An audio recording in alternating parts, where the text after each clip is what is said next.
Le secret de Maître Cornille. Français Mamaille, un vieux joueur de fifre qui vient de temps en temps faire la veillée chez moi en buvant du vin cuit, m'a raconté l'autre soir un petit drame de village, dont mon moulin a été témoin il y a quelques 20 ans. Le récit du bonhomme m'a touché, et je vais essayer de vous le redire tel que je l'ai entendu. Imaginez-vous pour un moment, cher lecteur, que vous êtes assis devant un pot de vin tout parfumé, et que c'est un vieux joueur de fifre qui vous parle.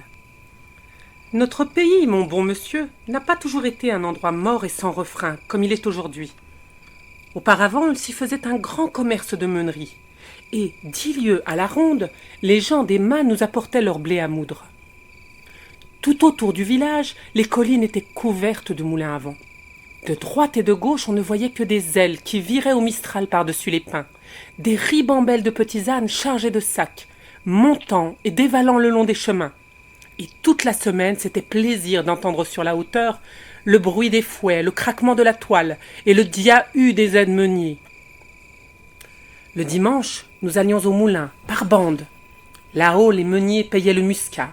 Les meunières étaient belles comme des reines, avec leurs fichus de dentelle et leurs croix d'or. Moi, j'apportais mon fifre, et jusque la nuit noire, on dansait des farandoles. Ces moulins-là, voyez-vous, faisaient la joie et la richesse de notre pays. Malheureusement, des Français de Paris eurent l'idée d'établir une minoterie à vapeur, sur la route de Tarascon. Tout beau, tout nouveau, les gens prirent l'habitude d'envoyer leur blé aux minotiers, et les pauvres moulins à vent restèrent sans ouvrage. Pendant quelque temps, ils essayèrent de lutter, mais la vapeur fut la plus forte, et l'un après l'autre, pégaïr, ils furent tous obligés de fermer. On ne vit plus venir les petits ânes. Les belles meunières vendirent leurs croix d'or. Plus de muscat, plus de farandoles. Le mistral avait beau souffler, les ailes restaient immobiles. Puis, un beau jour, la commune fit jeter toutes ses masures à bas, et l'on sema à leur place de la vigne et des oliviers. Pourtant, au milieu de la débâcle, un moulin avait tenu bon et continuait de virer courageusement sur sa butte, à la barbe des minotiers. C'était le moulin de Maître Cornille, celui-là même où nous sommes en train de faire la veillée, en ce moment. Maître Cornille était un vieux meunier, vivant depuis 60 ans dans la farine et enragé pour son état. L'installation des minoteries l'avait rendu comme fou. Pendant 8 jours, on le vit courir par le village, ameutant le monde autour de lui et criant de toutes ses forces qu'on voulait empoisonner la Provence avec la farine des minotiers. « N'allez pas là-bas » disait-il. « Ces brigands-là, pour faire le pain, se servent de la vapeur, qui est une invention du diable. Tandis que moi, je travaille avec le Mistral et la Tramontane, qui sont la respiration du bon Dieu. » Et il trouvait comme cela une foule de belles paroles à la louange des moulins à vent, mais personne ne les écoutait. Alors, de mâle rage, le vieux s'enferma dans son moulin et vécut tout seul comme une bête farouche. Il ne voulut même pas garder près de lui sa petite fille, Vivette, une enfant de 15 ans, qui depuis la mort de ses parents n'avait plus que son grand au monde. La pauvre petite fut obligée de gagner sa vie et de se louer un peu partout dans le mât, pour la moisson, les maniants ou les olivades. Et pourtant son grand-père avait l'air de bien l'aimer, cet enfant-là. Il lui arrivait souvent de faire ses 4 lieues à pied par le grand soleil pour aller la voir au mât où elle travaillait. Et quand il était près d'elle, il passait des heures entières à la regarder en pleurant. Dans le pays, on pensait que le vieux meunier, en renvoyant Vivette, avait agi par avarice. On trouvait très mal aussi qu'un homme du renom de Maître Cornille, et qui jusque-là s'était respecté, s'en alla maintenant par les rues comme un vrai bohémien, pieds nus, le bonnet troué, la taillole en lambeaux. Le fait est que le dimanche, lorsque nous le voyions entrer à la messe, nous avions honte pour lui, nous autres les vieux. Et Cornille le sentait si bien qu'il n'osait plus venir s'asseoir sur le banc d'œuvre. Toujours il restait au fond de l'église, près du bénitier, avec les pauvres. Dans la vie de Maître Cornille, il y avait quelque chose qui n'était pas clair. Depuis longtemps, personne au village ne lui portait plus de blé. Et pourtant, les ailes de son moulin allaient toujours leur train, comme devant. Le soir, on rencontrait par les chemins le vieux meunier, poussant devant lui son âne chargé de gros sacs de farine. « Bonne vêpre, Maître Cornille !» lui criaient les paysans. « Ça va donc toujours, la meunerie ?» « Toujours, mes enfants, » répondait le vieux d'un air gaillard. « Dieu merci, ce n'est pas l'ouvrage qui nous manque. » Alors, si on lui demandait d'où diable pouvait venir tant d'ouvrage, il se mettait un doigt sur les lèvres et répondait gravement. Motus, je travaille pour l'exportation. Jamais on n'en put tirer davantage. Quant à mettre le nez dans son moulin, il n'y fallait pas songer. La petite Vivette elle-même n'y entrait pas. Lorsqu'on passait devant, on voyait la porte toujours fermée, les grosses ailes toujours en mouvement, le vieil âne broutant le gazon de la plateforme, et un grand chat maigre qui prenait le soleil sur le rebord de la fenêtre et vous regardait d'un air méchant. Tout cela sentait le mystère et faisait beaucoup jaser le monde.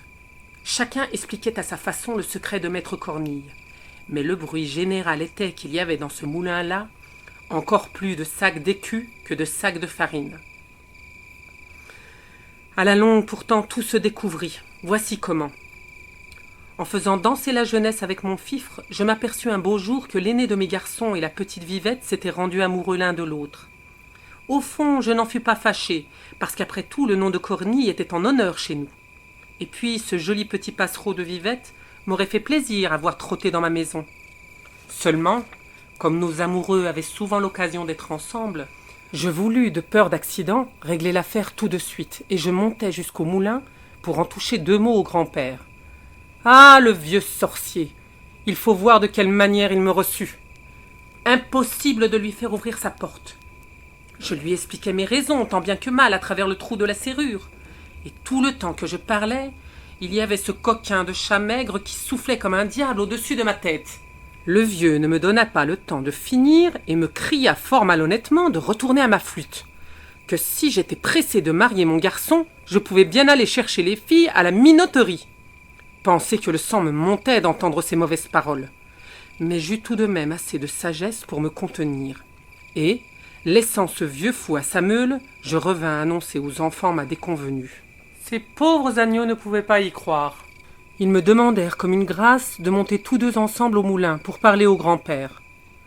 Je n'eus pas le courage de refuser, et pfrut, voilà mes amoureux partis. Tout juste comme ils arrivaient là-haut, Maître Cornille venait de sortir.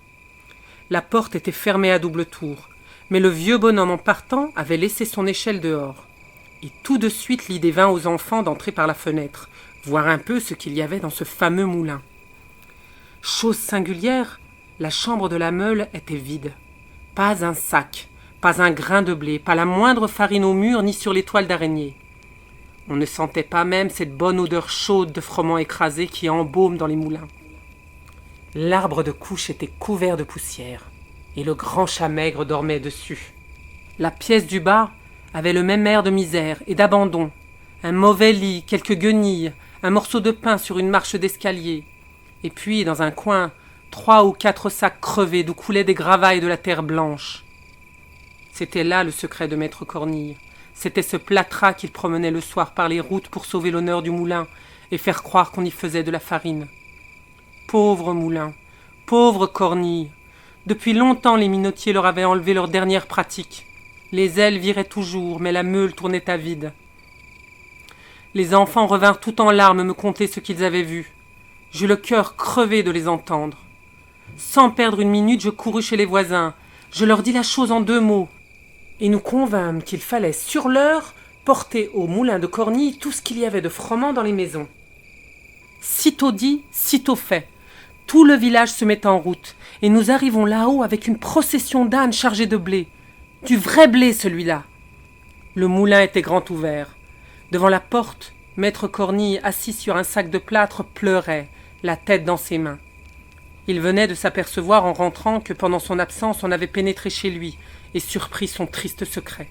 « Pauvre de moi, disait-il, maintenant je n'ai plus qu'à mourir, le moulin est déshonoré. » Et il sanglotait à fendre l'âme, appelant son moulin par toutes sortes de noms, lui parlant comme à une personne véritable.